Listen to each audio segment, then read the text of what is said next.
Salut, eu sunt Gabi. Salut, eu sunt Cristi și dați fiindcă acesta este primul nostru vlog, ne-am gândit să facem o serie de challenge-uri care nu prea a fost promovată în România. Challenge-ul se numește Kiss or Slap Challenge, iar ideea jocului este bazată pe concursul între noi doi. Cine sărută cea mai multe fete într-un interval cât mai scurt de timp. Iar la final, cine pierde, o să primească o provocare în care o să trească să pune plin. Hai să vedem cine o să plece primul în aventură.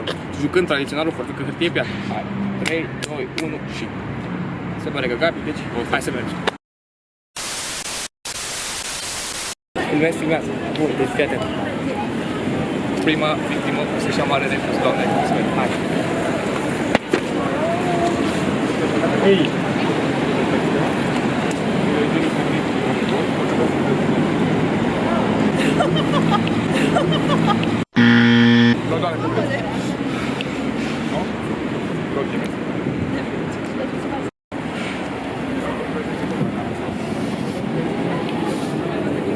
Să ne aștepți pe noi cu promovare pentru YouTube?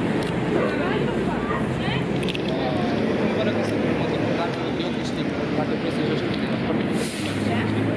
dacă nu, să dai un pas cu tine. La 3, da? 1, 2, 3, 4. Ah, eu nu mă Pa! și dacă vrei.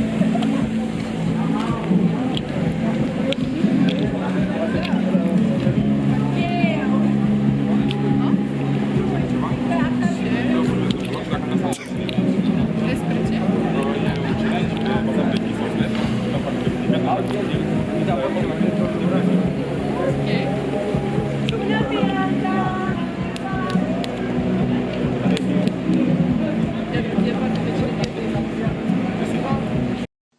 Bruh, look at this dude. Wait till you see the. No, no, no, no.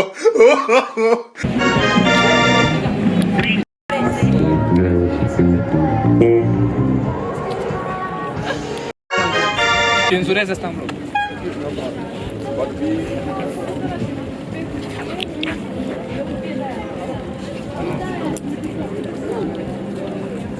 Faci și este cu bere?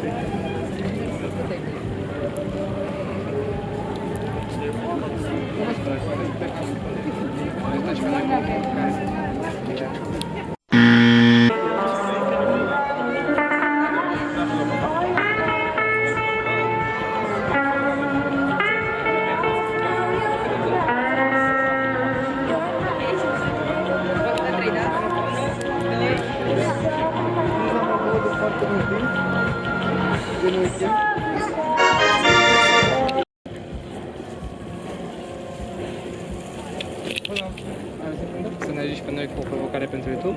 Provocarea se numește Kiss or Pass. Vom juca foarte cu hârtie piatră. Dacă voi câștiga, va trebui să te sărut, iar dacă voi pierde, va trebui să-mi dai o parte.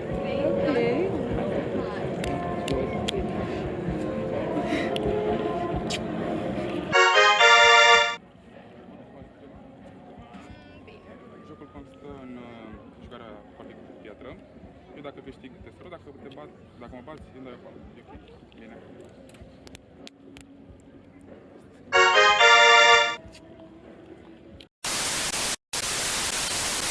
Stai, vezi că n-ai nicio pat. Hai acasă.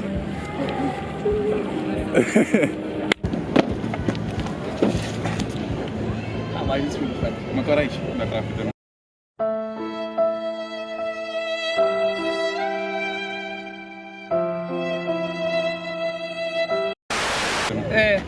După posibilități. Însă, din păcate, atât a fost videoclipul de astăzi. Desigur, eu am vrut să câștig, dar omul are mai mult succes la fete. Eu am pierdut, așa că aștept comentariile voastre să-mi lăsați o provocare, sper să fie decentă și... Nu uitați să vă abonați, să lăsați un like, iar pentru videoclipul următoare o să vedem pe parcurs. Linkurile noastre ale Instagramului vor fi în descriere Și ale celor două fete drăguțe pe care le avem aici. Ele, pe lângă faptul că au acceptat provocarea noastră, au și stat în continuare să ne ajute și pentru acestea le mulțumim. Și... de data viitoare. Așa, bravo!